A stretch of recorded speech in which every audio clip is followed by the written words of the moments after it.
세상에 진짜 왜 착하게 사는 사람들한테는 이런 안타깝고 슬픈 일이 생기는지 모르겠어요. 백성문 변호사님. 정말 안타까운 사건입니다. 지난 5일을 생각을 해보면 토일하고 어제가 현충일이었죠. 네. 그래서 이 월요일 날 쉽게 말해서 우리가 빨간 날은 아니지만 재량으로 휴업하는 학교들이 좀 있었습니다. 네. 근데 이 원주의 한 학교도 중학교도 재량 휴업에 들어갔다고 하는데요. 네. 그 재량 휴업이라 학교에 쉬는 이 중학생이 네. 택배를 하던 엄마를 돕겠다면서 트럭 조석에 올라탔다가 안타까운 일이 벌어졌습니다. 어머. 지난 5일 오전 6시 40분경에 강원 원주시향 교차로에서 1톤 트럭과 승용차가 충돌하는 사고가 발생을 했는데요. 이 사고로 안타깝게도 이 트럭 조석에 타고 있던 중학생 16살 중학생이 숨졌고요. 30대 트럭 운전자 또 60대 승용차 운전자도 크고 작은 상처를 입어서 병원으로 옮겨졌습니다. 세상에 이게 무슨 날벼락입니까? 이 사고 시각을 보세요. 택배 일을 하는 부모님 도우려다고 보세요. 이 조수석에 중학생이 탔어요.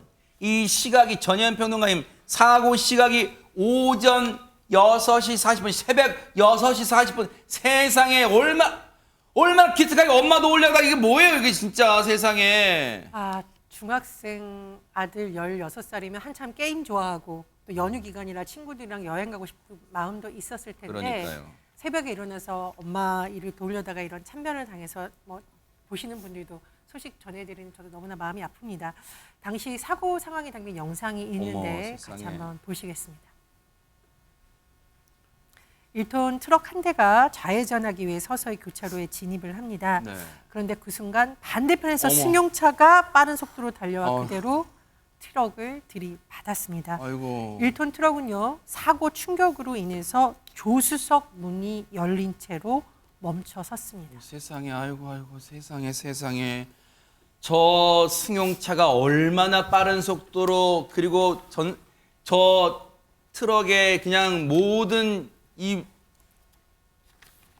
속도를 그냥 다 실었으면 조수석 문이 그 충격으로 열렸단 말이에요. 당시에 사고 목격하신 분 얘기 좀 들어보시고 이어가 보도록 하겠습니다.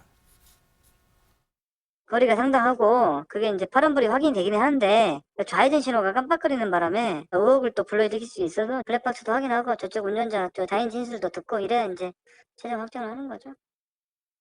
세상에 이 사고 어쩌다가 지금 벌어진 겁니까? 손정혜 변호사님. 화면에서 보시는 것처럼 속도가 굉장히 빨라 보이긴 합니다. 80km 구간이라고는 하는데 평소에도 저기가 가속이 굉장히 많은 구간이었기 때문에 실제 몇 킬로미터로 이제 소위 말하면 도로교통법상 가속을 했는지 여부도 확인이 돼야 될 것 같고요. 네. 특히 황색 전멸등, 황색 전멸등인지 하얀색 신호등인지 확인해야 될 것 같은데 황색 신호에 이제 교차로에 진입했다라고 합니다. 신호 위반 여부나 이런 것들도 조사해야 되는데 현재까지는 조사 결과가 명확하지 나오지 않고 있는 상황이고요. 인근 CCTV야 그리고 지금 아까 말씀하신 것처럼 그 좌회전 신호가 깜빡였다고 하잖아요. 지금 네. 누가 교통법상 과실이 있는지가 확인돼야 될 것 같은데요.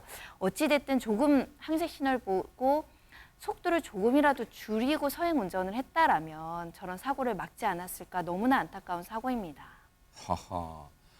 하루아침에 생떼 같은 자식을 잃은 어머니 그리고 정말 엊그제까지 같이 뛰어놀던 교우, 친구를 잃은 아이들 진짜 비탄에 빠졌을 것 같은데요. 얘기 들어보시고 이어가 보도록 하겠습니다.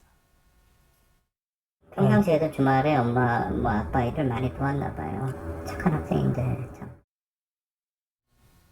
이렇게 착했던 아이가 평소에도 엄마 아빠 일을 도왔던 아이가 왜 진짜 하늘도 무심합니다. 하늘도 무심해요. 진짜 권영찬 평론가님. 사실은 어린 시절 집안이 가난해서 부모님 일을 도왔던 기억을 갖고 있는 분들은 정말 가슴이 먹먹하고 저 또한도 정말 가슴이 찢어질 것 같습니다.